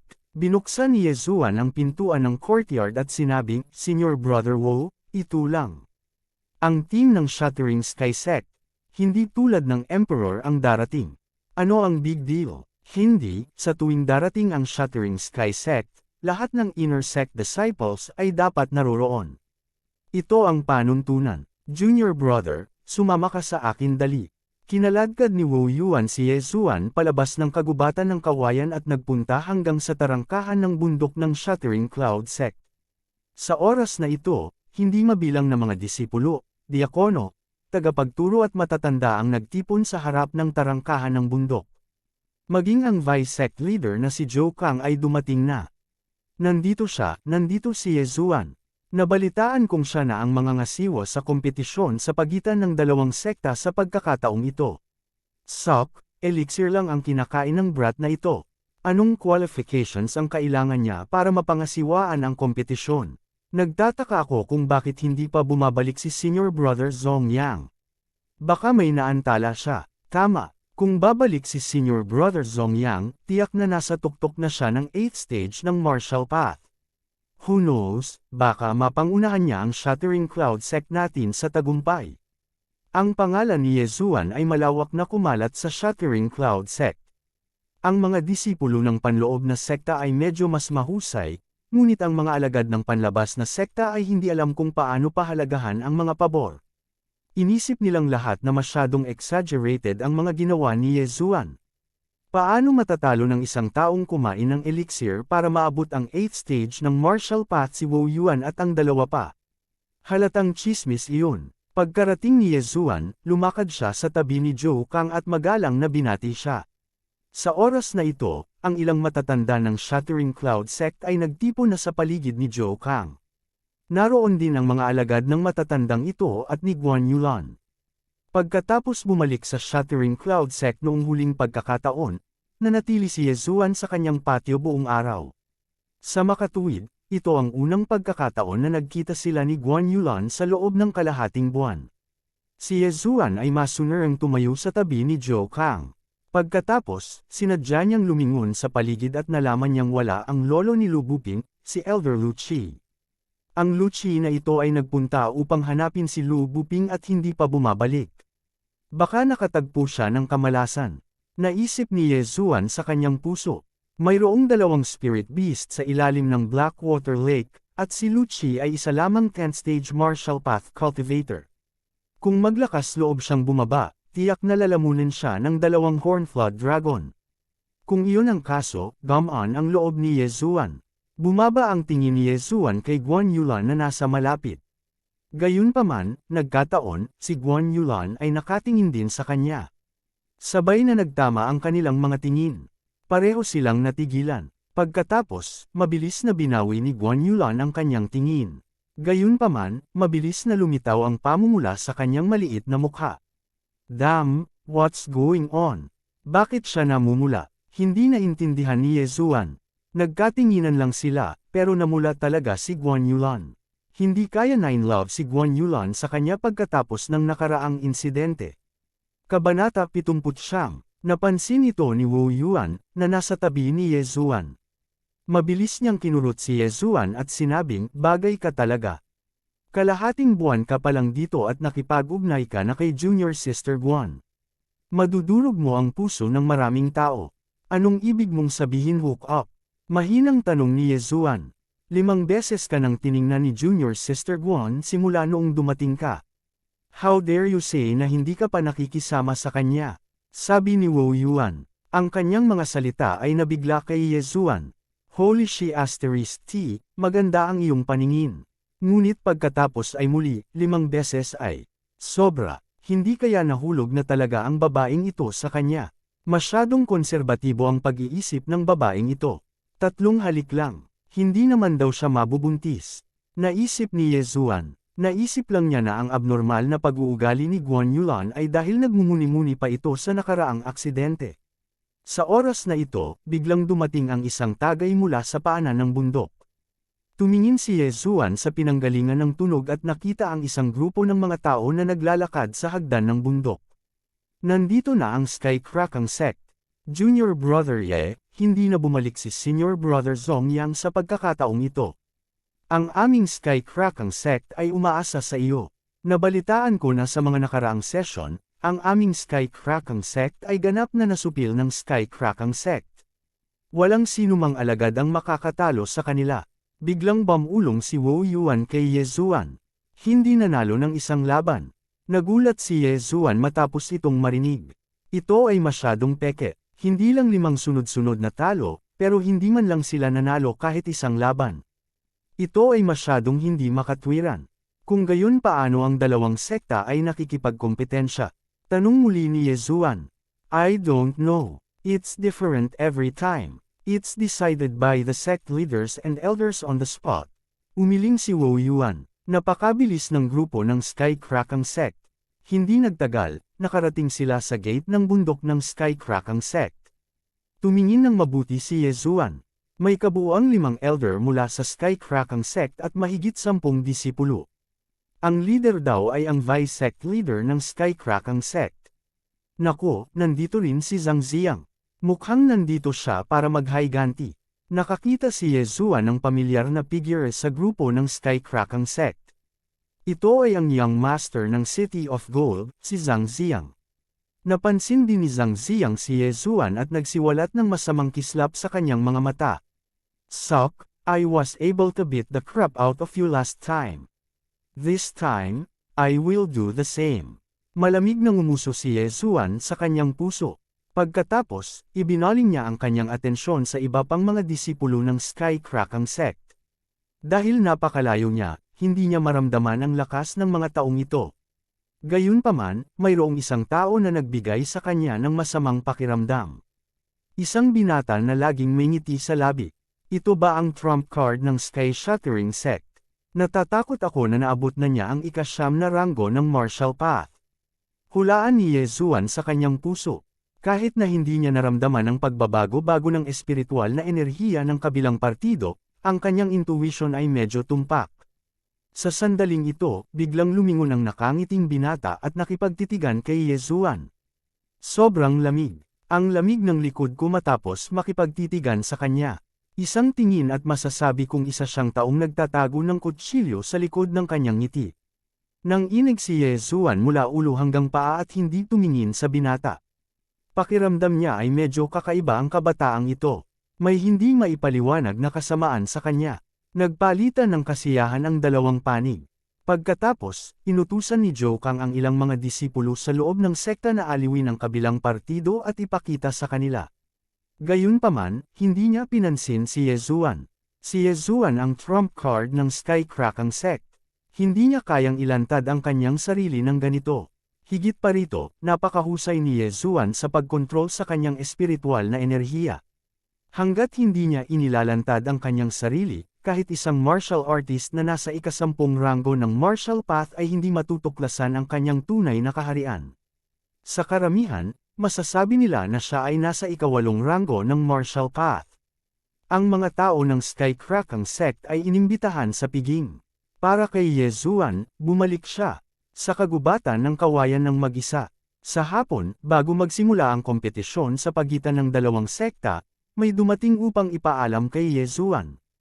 Gayunpaman, ang ikinagulat ni Ye Zuan ay ang taong tumawag sa kanya ay walang iba kundi ang kanyang kapitbahay, si Guan Yulan.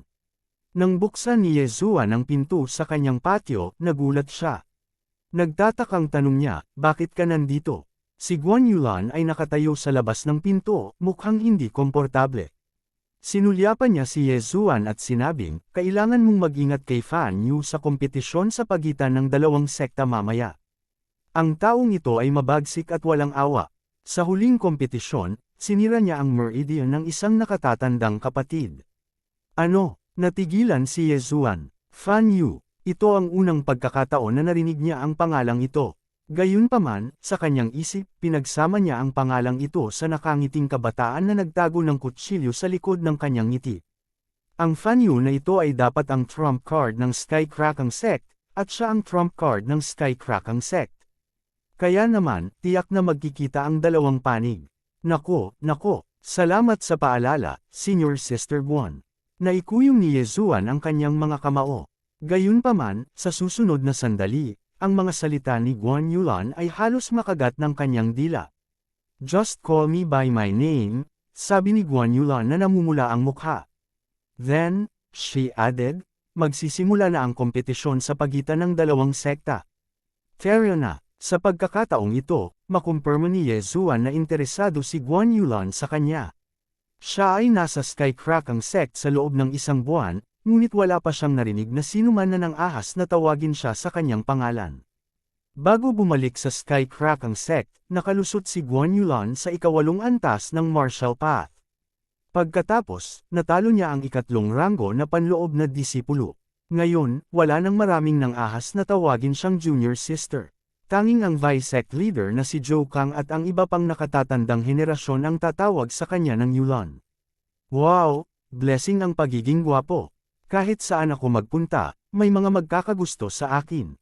Tuwang-tuwa si Ye Zuan. Si Zhu Qingqing ay masyadong bata para sa kanya. Gayunpaman, si Guan Yulan ay 17 taong gulang na ngayong taon. Siya ay magiging 18 pagkatapos ng bagong taon. Ang mga batang babae sa ganitong edad ay hindi masama. Habang nagpapantasya, dumating sina Ye Zuan at Guan Yulan sa martial training field ng Skycrackang sect. Pagpasok pa lang nila ay naging sentro na sila ng atensyon. Namula si Guan Yulan at pumasok kasama si Ye Zuan.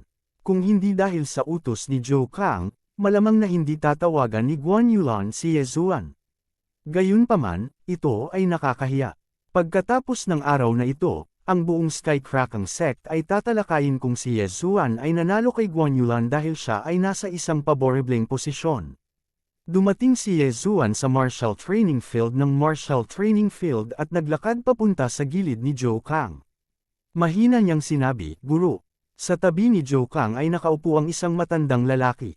Ito ay ang vice-sect leader ng Skycrackang sect, si Li Haodang. Sect Leader Li, hayaan mong ipakilala kita. Ito ang aking bagong disipulo, si Ye Zuan. Ipinakilala siya ni Zhou Kang kay Li Haodang. Oh, nagulat si Li Haodang at tumingin kay Ye Zuan. He said with disdain, sobrang bata pa niya. Mukhang magaling din ang aptitude niya. I wonder if he compared to Fan Yu. Si Yezuan ay 15 ngayong taon. Nasa tuktok na siya ng 8th realm, dagdag ni Zhou Kang. Nagbago ang ekspresyon ni Li Haodang. Ang swerte talaga ni sect leader Zhou. I'm afraid na halos pare-pareho ang aptitude niya kay Fan Yu. You flatter me. I'm afraid na nasa 9th realm na ang Fan Yu ng sekta mo, right? Nakangiting sabi ni Zhou Kang. Tama, nakapasok si Fan Yu sa 9th realm kalahating taon na ang nakalipas. Tumango si Li Haodang. Kabanata 80. Nang marinig ang pag-uusap ni na Zhou Kang at Li Haodang, naramdaman din ni Yezuan na may mali. Bagamat walang mali sa kanilang mga pangalan, kahit isang hanggal ay masasabing may mali sa kanilang pag-uusap. Yezuan, maupo ka muna kay Yulan, sabi ni Zhou Kang sa kanilang dalawa. Oo, Master. Tumango si Yezuan nang marinig niya ito. Pagkatapos, umupo siya sa hindi kalayuan habang si Guan Yulan ay nakaupo sa tabi niya. Guan, Yulan, mayroon bang anumang salungatan sa pagitan ni Master at ng Vice Sect Leader ng Sky Shattering Sect? Pagkaupo, hindi naiwasang magtanong ni Yezuan.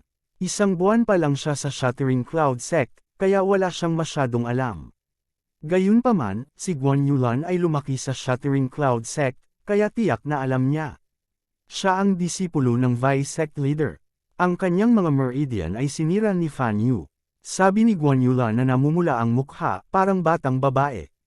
Natigilan ang mga nakapaligid na alagad. Nakikita ko. Tumango si Yezuan. Ngayon ay naunawaan na niya kung bakit ang mga Vice Sect Leader ng dalawang sekta ay magkaaway. Tila medyo delikado ang kompetisyon sa pagitan ng dalawang sekta. Bagaman mayroong dalawang elder bilang mga hukom, mayroon pa ring ilang mga aksidente. Si Fan Yu ay lumahok sa kompetisyon noong siya ay 16. Pagkalipas ng 2 taon, siya ay nasa 9th realm lamang ng martial path. Ang kanyang talento ay hindi ganoon kahusay. Dahil iyon ang kaso, maghihiganti ako para sa aking senior kuya. Sisirain ko rin ang mga meridian ni Fan Yu. Panipi, gumawa ng desisyon si Yezuan sa kanyang puso. Dahil binayaran siya, tutulungan niya siya. Kung tutuusin, siya lang ang alagad ni Zhou Kang. Nakatanggap siya ng 2,000 puntos bawat buwan. Natural, kailangan niyang makibahagi sa pasanin ni Zhou Kang. Gayunpaman, nag-aalangan si Zhou Kang. Ayaw niyang lumaban si Yezuan. Hindi ko inaasahan na dadaan siya sa 9th realm of the martial path. Mukhang kailangan kong maging mas maingat. Hindi naging madali para sa akin na makahanap ng True Spirit Realm Sid. Hindi ko hahayaang mamatay siya ng ganito. Ngayong malapit na ang oras ko, kailangan kong maging maingat. Hindi ako papayag na may mangyari sa kanya. Panipi, ito ang iniisip ni Zhou Kang. Sa ibabaw, siya ang Vice Sect Master ng Shattering Cloud Sect, ngunit sa likod niya, mayroon talaga siyang ilang hindi kilalang mga pukana. Ang target ng pagsasabwata na ito ay orihinal na si Zongyang, ngunit ngayon ay si Yezuan na. Gayunpaman, ganap na hindi alam ni Yezuan ang panganib na nakatago sa kanyang paligid.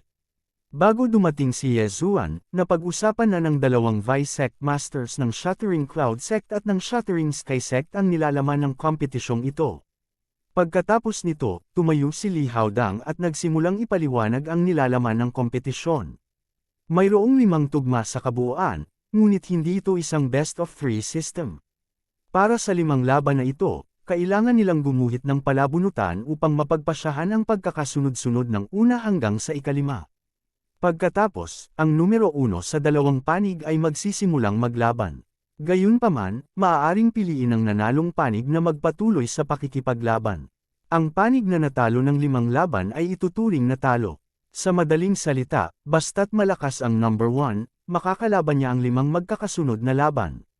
Habang papunta dito, sinabi ni Guan Yulan kay Yezuan na ang utos ng labanan sa pagkakataong ito ay ang utos ng mga panloob na disipulo. Bagamat walang rangkang si Yezuan, hindi pa bumabalik si Zongyang, kaya pinalitan niya si Zongyang para makipaglaban. Yezuan, mabubunot ka ng marami. Sa sandaling ito, biglang sumigaw si Zhou Kang. Nang marinig ito, lumapit si Yezuan at naglabas ng isang bamboo stick mula sa bamboo tube sa kanyang kamay. Zhu Hong, sino ito? Nang makita ni Yezuan ang pangalan sa bamboo stick, siya ay natigilan. Parang hindi niya narinig ang pangalang ito. Ginaguhit mo ang pagkakasunod-sunod ng kabilang panig. Bulong ni Guan Yulan. Oh, okay. Ibinigay ni Yezuan ang bamboo stick kay Zhou Kang, pagkatapos ay naglabas ng 3 pang stick. Lahat sila ay mga pangalan na hindi pa niya narinig. Nangangahulugan ito na ang trump card ng Shattering Sky Sect, si Fan Yu, ay nasa ika-5. Haha, swerte ka. Kung si Fan Yu ang unang lalaban, 5 sunod na laban ang natalo mo. Hindi, 6 na sunod na laban. Biglang tumawa si Li Haodang. Ang 5 magkakasunod na pagkatalo ay tumutukoy sa pagkatalo sa lahat ng 5 laban. Gayunpaman, kung matalo sila sa pagkakataong ito, matatalo sana ang Shattering Cloud Sect ng 6 na magkakasunod na laban. Namula ang mukha ni Zhou Kang. He snorted coldly at hindi umimik. Susunod, si Li Haodang na ang magpasya sa pagkakasunod-sunod ng Shattering Cloud Sect. Wu Yuan, Ding Long, Su Sheng, Guan Yulan, Ye Zuan. Isa-isang binasa ni Li Haodang ang mga pangalan. Nagkataon, ang trump card, si Ye Zuan, ay nasa ika-5, tulad ni Fan Yu. Dahil dito, napagpasyahan ang pagkakasunod-sunod ng magkabilang panig. Medyo lumuwag ang ekspresyon ni Zhou Kang, ngunit seryoso pa rin siya. Ito ay dahil nakikita niya na bilang karagdagan kay Fan Yu, ang Shattering Sky Sect ay may isa pang mid-stage na 8th Realm martial artist. Sa kabilang banda, bilang karagdagan kay Ye Zuan, mayroon lamang 4 na early stage na 8th Realm martial artists. Kung gusto nilang manalo, kailangan nilang umasa sa huling laban na ito.